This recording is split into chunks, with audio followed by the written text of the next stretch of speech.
And welcome to the SpartanMag.com VCast. Jim Comparoni, Paul Konyndyk, Breslin Center. Michigan State with a huge victory, hard-earned over Northwestern, 53-49. Michigan State didn't shoot well, did a lot of other things well, and kind of dodged a haymaker today. They lose. If they had lost this game, it would have been. It really would have damaged their chances to go to the NCAA tournament, especially with Indiana playing better now. Indiana going back home after getting a double-digit victory at Minnesota. Winning at Indiana is going to be difficult, and if they were going into that game with a 4-game losing streak, Michigan State by the end of the weekend would have been in dangerous bubble circumstances heading to the Big Ten tournament.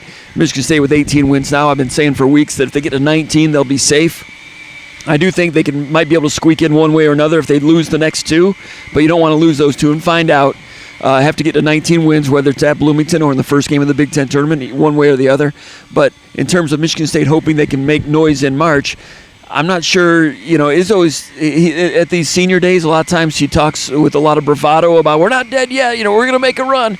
I'm sensing a little more bewilderment from him about what he can do to get this team to make open shots. I was at practice 2 days ago. They shot great. He said last night at practice they shot well. He's kind of dumbfounded a little bit as to why they're not able to make some open shots. And if they don't get that fixed, they're not going to go very far if they do get in, which I think they will get in. The interesting thing is you said that you went to practice on Tuesday. Well, I was at practice the previous Tuesday or whatever when you were out of town, and the same guys that were missing shots tonight didn't miss a single shot. And the guy that... And I mean like crazy hot. Right, that's what I'm talking about. I mean, like, Jaden Akins is the guy, like, the last practice that I went to, and I'm sure he's one of the guys you're talking about. I mean, he did not miss a shot in the practice that I saw. And people might say, well, that's practice, but open shots are open shots. Right. I know it's different out here with fans and everything. What I want to say is this is a guy that's a proven shooter, right? Yeah. So there's a difference. Like, a guy that's a proven shooter, and you can tell when his mechanics are off. His mechanics are on right now, and he's not making shots, and that's a really frustrating thing. And and there's been a lot of talk about what's wrong with his team and whatnot. And I think the biggest problem right now is not making open perimeter jumpers. And, like Tyson Walker tonight, I can say, well, he's got to guard the best guard in the Big Ten. The guy that's Mr. Clutch, the guy that's so good. I mean, Buie is so good, and he's the kind of guy that lulls you to sleep. You can think you're doing a great job on defense, and then 2 minutes left in the half, and he's got 8 points on you in that span. And Tyson Walker did a great job defensively on Buie. And I think Tyson Walker, he got hit hard a few times tonight, and it was pretty physical out there. He did a good job of, even when the jumpers weren't falling, of finding ways to score. I do think that Tyson Walker, I can see him coming around. I think that he'll be each of the last two games, he wasn't completely himself, but he found ways to win the game, to make winning plays when his team needed him to. He played hard. I think that he's a guy that can come around. Jaden Akins it's befuddling, and I know what Tom Izzo was thinking. He's like thinking, I went through this at the beginning of the year when when this guy was shooting lights out in practice and lights out, going into the season, and then what's going on, and it's one of those things where you really don't have an answer until you don't have to ask the question, because if a guy's shooting that well in practice, unless there's something wrong mechanically. And that's probably what's frustrating. And they're looking at it and they're saying there's not stuff that's wrong mechanically. He's got to make shots. It's 0 for 7 today, 0 for 4 from three-point range was Akins. The Michigan State starting backcourt, which was expected to be arguably the best in the country this year, in the first half of this game combined to be 3 for 19 from the field in the opening 20 minutes of the game. Akins, Hogard, and Walker, with Walker making all three of the three made field goals, 3 out of 19. There were about 4 or 5 times in this game where Izzo kind of did this number where like Akins missed an open three-pointer or another open three-pointer, or Walker missed one, or missed free throws, and Izzo kind of did this number where he's kind of seen him do that. When that's going on more than 1 or 2 times and you're missing free throws, and there were a lot of officiating was kind of a crapshoot, and there were a few that kind of went against Michigan State. When that happens and you still win against a pretty good team, then you must have done a lot of other things well. And Michigan State rebounded I think 46% of their offensive rebounds, 19 offensive rebounds on 41 missed shots. That's a lot of missed shots, but 19 offensive rebounds, up around 45+% on offensive rebounds. Needed all of those. Defense was good. Buie only attempted 13 shots, which is not a lot for him. They were in his grill all the time, communicating well when he was coming off screens. There were a couple times when he, in an instant, got some space for those open three-pointers, like you're saying. A couple times on inbound plays, a couple times right after a timeout when he can lull you to sleep. If I'm Michigan State, I'm kind of happy that Buie only took 13. He probably had openings to force upwards of 20 like he used to do, and I wouldn't want to go replay this game again to find out what would happen if he had gotten 20 shots up. But Michigan State, for the most part, played good defense, held Northwestern to 35% from the field. Good defense, good rebounding. Crowd was great, giving them some energy when they needed it to overcome spotty shooting. The thing that was really impressive to me was the defense on Buie was terrific. But the defense on Brooks Barnheiser and the other dude, Langborn? Yeah, Langborn. They ended up shooting like 6 for 27. Martinelli and no, but Langborn and Barnheiser are the two guys that you really have to worry about. 6 for 23 in this game. So I noticed with Buie, he's more of a facilitator this year.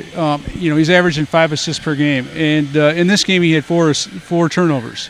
He had like 1 or 2 assists, and I noticed a couple of times where he's trying to play the role of facilitator, and they run some good stuff to get Barnheiser and Langborn open, and those guys do some good things. Michigan State was right up in that. They were and Buie was frustrated a few times where he couldn't get the ball to his shooters. So we've seen in games against Northwestern, and I know they're down some personnel, Ty Berry and Matt Nicholson, but we've seen this team in past have Michigan State's number with just a couple of guys. Chris Collins does a really nice job of making use of what he has. They did a nice job taking away Michigan State's transition defense, which they always do. Mm-hmm. But the secondary scorers beyond Buie, that's the defense that as good as the on-ball defense was with Buie, as good as the job as Tyson Walker did, it's the not allowing Barnheiser and the other dude, Langborn, to go off and get the 20, 25 points that a lot of times Northwestern's Plan B guys get against Michigan State. Yeah. That was to me where the good defense was, and it was consistent. Even like when Michigan State was down 25-20 at halftime, I think one of the things I posted on the in-game thread was, well, if Michigan State can start get downhill a little bit, can make some open shots, and they continue to play this defense, I feel good about where they're at. And they continue to play that defense and right down to the final possession. I was always worried about Buie. Sure. Because, you could play, and Michigan State spent a lot of these games with Northwestern that end up being like 8-point losses. Yeah. And they're right in position to win. Yeah. And then he has that 6-7 point burst right at the end. And they did a great job of walling him off and defending arms up without fouling and not letting him get drives to the basket or get to the free throw line at the end of the game. When Walker did a great job with 2 driving layups to build the lead with 2 minutes to go, but then missed 2 driving layups late, and that's who you want shooting those shots. And when he missed that late one and Northwestern got the ball back down by 2 with 26 seconds to go, just needing a 3-pointer to win, the same situation as the Ohio State game pretty much, or similar anyway, where the 3-pointer can beat you. And Michigan State survived it this time and played good defense on Buie, a Spartan killer with the ball in his hands, hand off to Langborn. He attempts a shot, and it was a quick release opening, but he got it. And that's the thing about the Northwestern guys; they only need a little bit of space, and you only need a little bit of slippage, and they're getting a good shot on you. And like Izzo said after the game, Izzo said, "I promise you, that's a good team. Not as good as if Berry were still here." But Michigan State survived that one. And Tre Holloman, they wouldn't have won this game without Holloman. Langborn misses that 3-pointer. There's a loose ball for a rebound, and I still haven't gotten a good look at it yet. I was trying to go find the replay of it. I probably won't see it till I go home, and some of you have already probably seen it. But from where I was, it looked like Holloman just dove in there. And you talk about having some will and some desperation, playing for your team and the program and all those things Izzo talks about. Whatever it was that motivated Holloman, I mean, it was like when Vinnie Johnson and Adrian Danley had that collision in the NBA playoffs. Some of you might remember in the late 80s going after it, and I thought 2 heads collided. I'm like, man, they're calling a foul. Okay, Holloman's supposed to go to the free throw line. Can he shoot? How bad is he hurt? But he got up and made a free throw, and ice water in the veins, made another free throw, did that little ice water in the veins thing. He was cocky and good for him for doing it. made 2 free throws with 5 minutes to go that tied the game. Yeah. And a couple 3-pointers when Michigan State wasn't getting anything going in the first half. Holloman playing some hungry defense, going after that rebound in a hungry fashion, coming off the bench. Basically, Holloman in this game, in the last 10 minutes, really took a lot of Akins' minutes. They went away from Akins, went to Holloman. He made some big plays down the stretch. Tre Holloman, big in this game. And they needed something other than Akins, because I know Akins is frustrated, and I know Akins played hard today. He missed some shots. I don't think he let it affect his defense. But there was a couple times where I felt like Trey Hollman, he's got that crazy long wingspan. He's got like a 6'8" wingspan for a dude that's 6'3", which is rare. And there's a couple times where I felt like early in the season he wasn't using that length as well. But I think now, like with the amount of playing time that he's gotten and the amount of on-court awareness that results from being a consistent contributor in games, I feel like he's been able to make more plays with that defense and get more confidence in it. And I think that length hurt Northwestern a little bit today. He hurt Northwestern. And there were some disputes on the bench for Michigan State. It seemed like March. Sometimes they kind of get on each other's back on some things. There was some of that going on. At halftime, Izzo said there wasn't a lot of yelling, but some guys were getting on each other, but a lot of collective will to get something done. Malik Hall was talking about, just had to get a win, and they did, and they responded.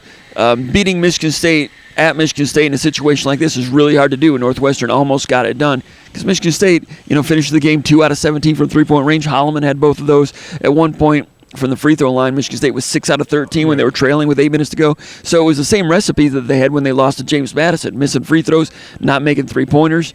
And I think they were like 6 for 13 on layups, according to stat broadcast, which isn't always accurate. But you're looking at one of the things I wrote about is all the excuses, the excuses that we've typically heard: free throws, missed layups, missed shots, missed open jumpers. Any one of those could have been, the culprit had Michigan State lost in this game. But they found a way to win, and they did it with as good a defensive performance as they've had this year. If there's any good news, it's that the defense and the rebounding and the collective will, that desperation, that focus, the grit Izzo talks about, that is there. They've had to mine into that in order to survive. They had it at Purdue but didn't win. They had it tonight and got it done. If they can keep that part of it, and if the shooting ever comes around, then you've got a formula that can make them hard to beat when the tournaments come around.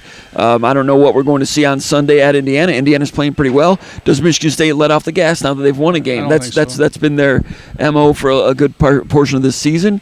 If they go and they win at Indiana the way Indiana's playing right now, that would be a really nice indication heading into the Big Ten tournament, where I think the Big Ten tournament, you try to win one game, win one, lose one, get home. That's what I think about that. This year in the Big Ten tournament, looks like Michigan State's going to be like 8, 9, 10 in the Big Ten. So in the first round, they won't play on the first day. They'll play the second day, which I think is Thursday? Friday? Or I'm sorry, what is it? They'll play the second day, and they'll either play Thursday. You're right. Some more needs to be determined, but one of the pool of these opponents, Indiana, Ohio State, Penn State, or Minnesota, they're going to play one of those teams most likely. Can lose to any of them, you can beat any of them, win that game, lose the next day, go home, get ready, get in the tournament. Hope you're the one thing is, if you win some Big Ten tournament games, you might be able to play yourself into a 7 seed, but you might spend too much energy to get it done. Right. The 8-9 seed is not good. You got a better chance to make a run in the tournament as a 10 seed. So a lot still to be determined, but it doesn't matter unless they shoot. I think you want to avoid the playing game, though. I think. And then say tournament. Yeah. So, I mean, sometimes it works out, but I think for this team, I'm not sure if you want Tyson Walker having to. And the playing games are usually like 11 seeds, aren't they? It's like a 15, a couple of 16s and a couple of 11s. I don't think Michigan State's in danger of being an 11. Could be wrong. Most people have them as a 9 right now. With this, they'll probably inch up to an 8. They'll lose maybe one more game back to a 9, probably in that 8-9 line. Yeah, going back to the Indiana game, and I mentioned this last week, if Xavier Johnson is back on the court, and he is now, that's a game changer for them because they've got a point guard that's a real point guard, and a guy that can make shots, a guy that can make free throws. The one thing that I would really be surprised of is if Indiana can play transition defense as well as Purdue did or Northwestern, and because. Indiana has had the issue of being a front-running team. I think lots of times that they're undisciplined. They play up or down to the level of their opponent. But I think it'll be a lot easier for Michigan State to get transition buckets against that Indiana team than it has been in recent games. Like you go back to like Iowa, Ohio State. Ohio State didn't do a great job in transition defense. They did enough. But you look at Iowa, the Northwestern tonight, and Purdue. Those teams did a really good job in transition defense against Michigan State. This team right now is an ugly half-court team. With guys not making shots. But I'd be interested to see what they look like if they play a team where they can get out and run. And sometimes when you can get out and run a little bit, that's when some guys like Akins. It seems to me that Akins, when he has a slump buster, it's when he gets a couple shots in transition, he's not thinking about it. The first half-court set of the second half, A.J. Hogarth got downhill and had that layup. Do you think that was something they talked about at halftime? Like, we're going to do this, A.J., you're going to first shot of the second half, you're going to get in there and you're going to finish, you're going to make this. Right. Or do you think he just kind of – it didn't look like an executive decision. The way he – No, that was a design play. And I wonder – to get him going. Yeah, and I wonder – and some of the stuff he shot, like – one of his first sets he ran for him in the first half was to get him a three, and that was like a set play. And to me, that's not when he's at his best. I thought it was an extra pass. I thought it was to get it was to get a 3-pointer in the corner, and it was extra pass over to him. And Malik Hall had that shot in the corner, and it was passed over to Hogarth. Yeah, I think you're probably right on that, but it was a good shot attempt. But I wonder if that was screened up any differently than some of the other.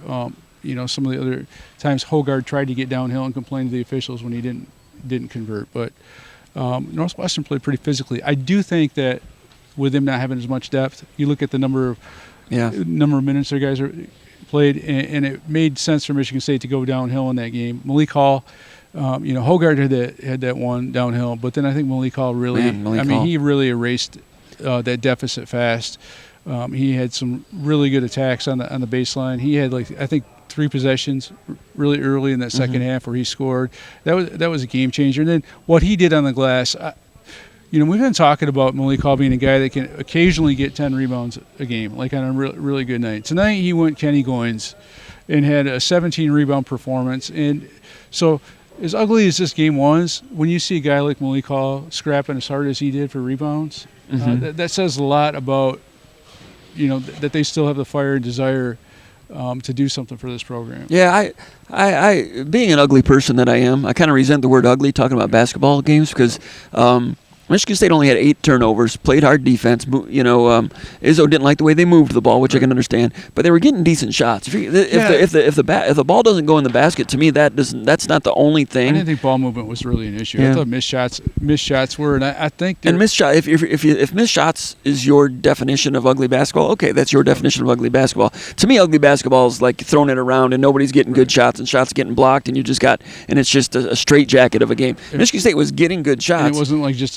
a free throw fest. The thing that I think illustrates the perimeter scoring struggles is the fact that Michigan State had 10 second chance points, and they had 19 offensive rebounds. Northwestern actually beat Michigan State in second chance points. That's how I thought the Michigan State defense was really good. Northwestern's best scoring opportunities came in the second chance variety. 14 of those points. I felt like their best looks came when they got an extra possession.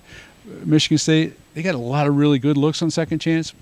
In those where Walker getting some. Right. And Walker's really scrapped for rebounds. 4 offensive rebounds. For him to be 7 in the last game, that tells you all you need to know about his grit.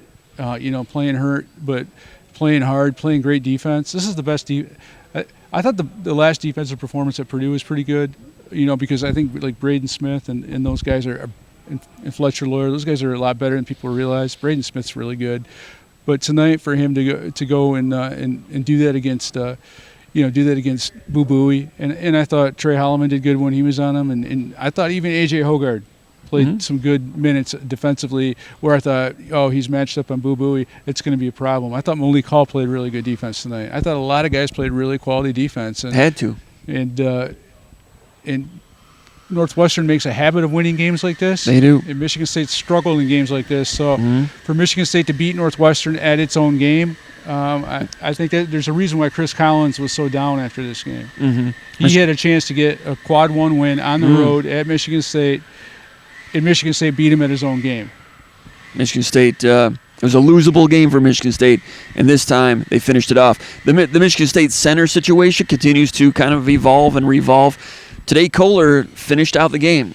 Played like the last 4, 5, 6 minutes of the game because he was staying afloat on defense. You and I talked about this before. There was one ball screen play where he hedged out hard and moved his feet on Buie to close him off at the baseline, walled him off, and Buie travels to force a travel on Buie when Buie seemed determined to get his shot.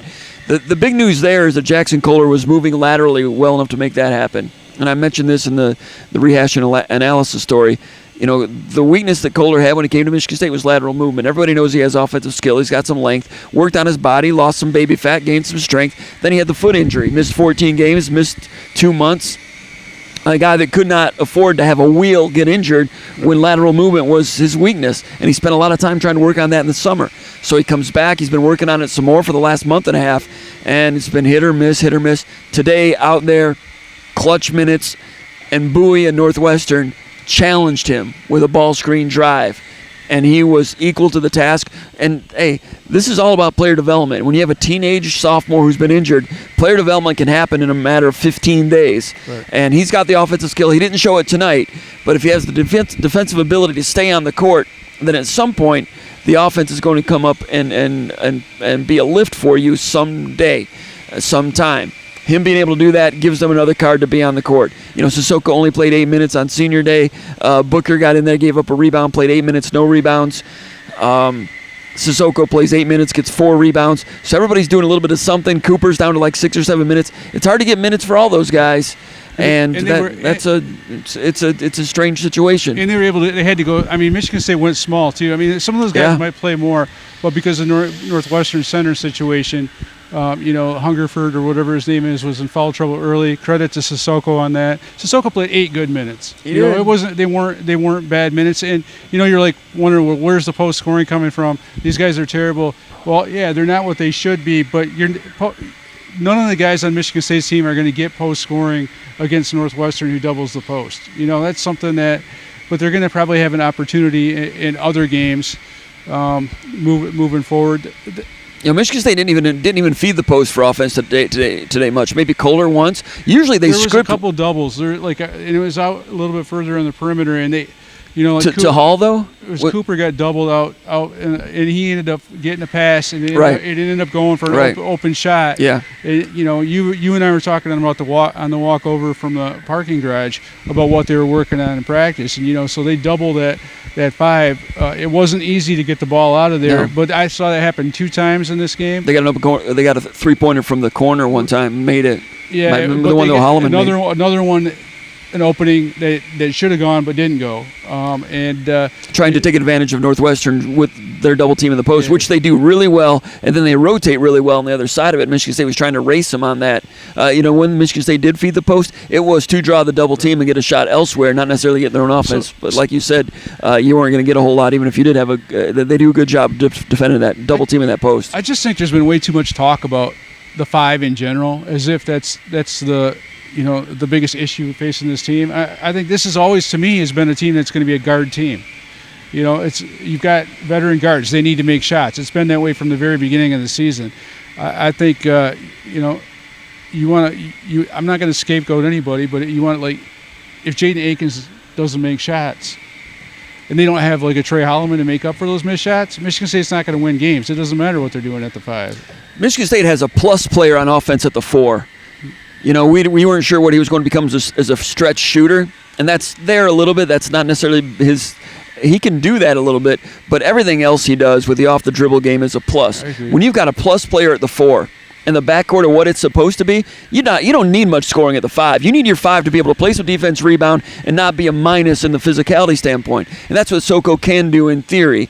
And he did tonight. Honestly, he played 8 minutes, but that's what he did tonight. He played good defense, and he got rebounds. The problem is 3 out of 19 from the backcourt in the first half. Right. And so that's my thing. I go back to that, and it's it just bothers me that people are fixated on one thing when it's okay, so in my mind, you're not going to get what you want out of this group of players at the 5, but what do you have that's not producing at the level they should be?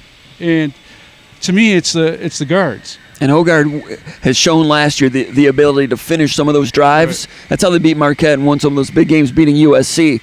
for whatever reason, he's not been finishing those this year. Izzo talked about in the press conference earlier this week, saying, we got to practice some of those shots we're going to attempt in the game. And they went right to it the first possession of the second half, and that was a nice boost. It's with him, and we're not asking him to be, Calvin Murphy or anything and just score like crazy. Michigan State's asking him to do things he's done in the past. That's what's kind of confounding and frustrating. I think screening, I think they got to tighten up at times in their screen game for him. But I think he's got to do a better job of identifying when he can and can't. And I do think there is an element of he spent so much time working on his three that he maybe didn't spend the time working on other areas that really he can make a difference. I think that those drives to the basket and finish through contact made him a weapon last year. And he still has that in him, I believe, and he's shown it on occasion, but not consistently enough. Last year it was automatic, when Michigan State needed him to do that, he did it and he found a way. So we'll see if he can get that back. But the Akins thing is the confounding thing, going back to kind of finish from where we started. We've seen this guy make a lot of threes during his career here. 40% shooter coming in, and at times he's looked even to be a 40% shooter. It's not like you ask him to pull and shoot off the bounce. These are catch and shoot opportunities, transition opportunities that have been pretty easy for him in the past. So that's a big one. And then Walker. Now, Walker, like Izzo said, there were a couple times when Izzo was telling Walker from the bench, everybody was here saw it. Walker, shoot that. Saw that in practice on Monday. You got to make that. There were times when he stopped practice. I want you to shoot that. He ends up 8 out of 21. It's a lot of shots, but in this situation, they're comfortable with Walker taking 25 shots. Right, and there's some times where the things that bother me the most is when you have a center or a slower power forward, that doesn't want to come out to you. Like the drop coverage. Because they're putting the ball in Walker's hands more as a point guard the last 2 games. Right. But on those, there is an element to Walker's game where I still think he's too unselfish. There's some things that should be automatic, and maybe right now he's not feeling 100%, but he can't defer to other people when he's still the best option to shoot, and Michigan State's going to need him to make tough shots. He's doing some really good stuff at the rim. But there's going to be times where they play super athletic teams that have a lot of rim protection, and he's not going to be able to get that. And if you've got an opening, this is the time of year where if you have an opening and a good shot, it's got to be automatic. You can't think about it. And I still think there's times where Michigan State's too unselfish, and Walker being the guy that's too unselfish. Interestingly, Izzo said that he went over some video with Walker about some games. I think he went over it with Walker. Maybe he was talking with other coaches about games that Walker's had in the past, like last year against Purdue and game against Illinois last year when Walker just took over and you couldn't shut him off. And Izzo's like, we're going to need that. Now, whether or not that exists with Walker, whether he can tap back into that through his struggles, I don't know. The last 5 games, he's 8 out of 21. Today was not quite 50%, but scored 19 points. But prior to that, previous 4 games, 5 out of 15, 5 out of 16, 6 out of 15, 3 out of 8. I mean, bless his heart, he's doing everything that he can. But this team can only do so much if he's not having. When you get into March tournament time, you need him to shoot 50%, have one of those 25-point games, and that you need your face cards to play like face cards. Yeah, today he played like an elite defensive player. I think he did what great players do. He found ways to score points when he needed to. All those guys, effort. It wasn't perfect, but I think too, going back to the earlier point, where if Tyson Walker's your only guy, that's a real scoring threat, and you don't really, and you're going to let Akins, you're going to give Akins open shots right now until he shows that he can beat you. That doesn't make it any easier for Tyson Walker to get shots. It doesn't make it any easier for Malik Hall to get shots. So it'll be interesting. I think Tre Holloman. I do think that I've seen enough from him in practice with his shooting. I think he's been a little bit streaky, but at times, but I think he's got a good-looking jumper. I think he's got games like this give him confidence. I think he's the guy that they can get more from. He had some swagger today. They're going to need to get more from him, but he's got an edge to him, and it's that football background. But he's the guy that's got. I felt like we really saw it today. Yeah, but we've seen it at times, but he has an edge to him, and it was good to see that from him, to see his true personality come out. All right, I'll let Paul go. Appreciate your time, man. Appreciate everybody checking in, watching the VCast. The last time in Breslin this year, we assume. There's not going to be an NIT game here. Is there, Paul? I doubt it. Knock on wood. I don't have to cover that, do I? Yeah, you do. For Paul Konyndyk, Jim Comparoni with the Spartans at Breslin Center in East Lansing for SpartanMag.com.